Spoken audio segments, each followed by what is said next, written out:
Brian, as any other teenager, sat with his eyes glued to his computer monitor one late summer evening. There, however, his similarities ceased. Unlike his peers, he was not engaged in any frivolous yet enjoyable conversations. It was now that the loneliness of that fact had crept into a deep crevice of his soul, where, no matter how hard he tried to pry it loose, it remained glued as a caulk, preventing the spillage of happiness. Not even the ludicrousness of the reportedly most humorous internet videos could ease the sharp, searing pain that his lack of companionship had finally managed to stain the fabrics of his temperament. Perhaps worst of all, he knew that this was the result of his own closed nature. It was he that waited for acquaintances rather than seeking the friendship of others.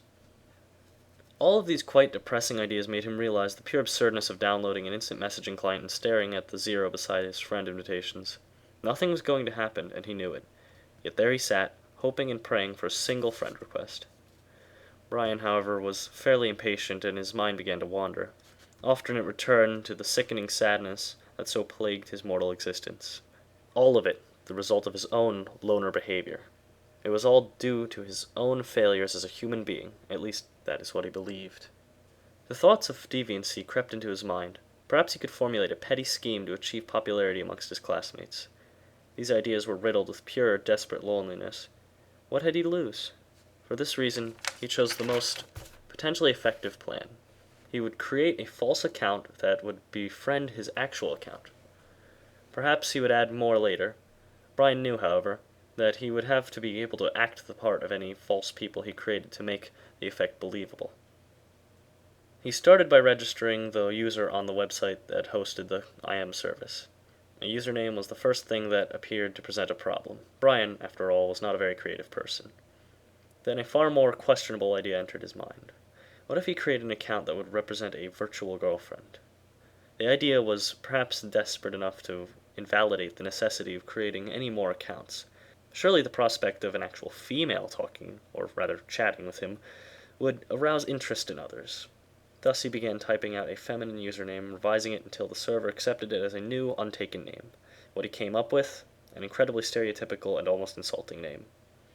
He filled in the rest of the details and logged in on the client program. He then proceeded to send the friend request to his actual account.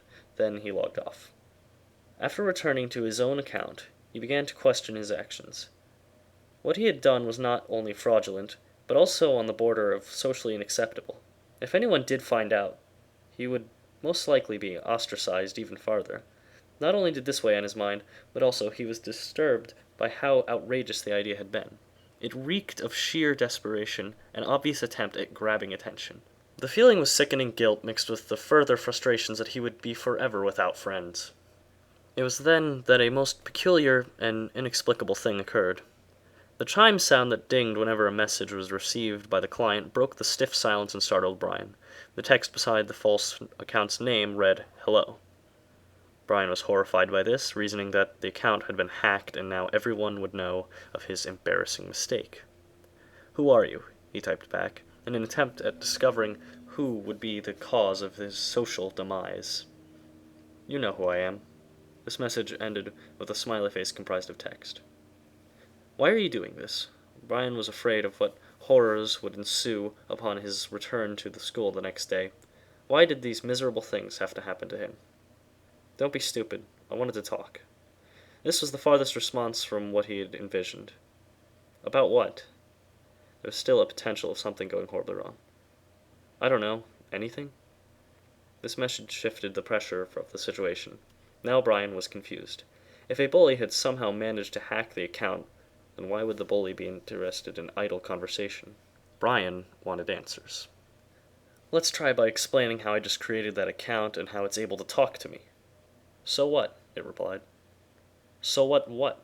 The text, he feared, would fail to convey his question accurately. So what if you made me less than 5 minutes ago? I'm here now, aren't I? The absurdness of this message bewildered Brian. Apparently, he was chatting with a being of his own creation. You're trying to tell me you really exist? He messaged back. Well, I am chatting. At this statement, Brian decided to suspend his disbelief. There was a high possibility that something paranormal was occurring before his very eyes. So I created you, and now you're talking to me? Yes. The single-word answer appeared almost ominous. He pondered the possibility of the entity being evil. Well, do you have any ideas about what to talk about? Nope. Another one-word answer. Can you tell me anything about yourself? You typed it in, and all of it is true. Am I crazy? Brian asked. Perhaps if the entity was a figment of his own insanity, it would respond truthfully. Nope.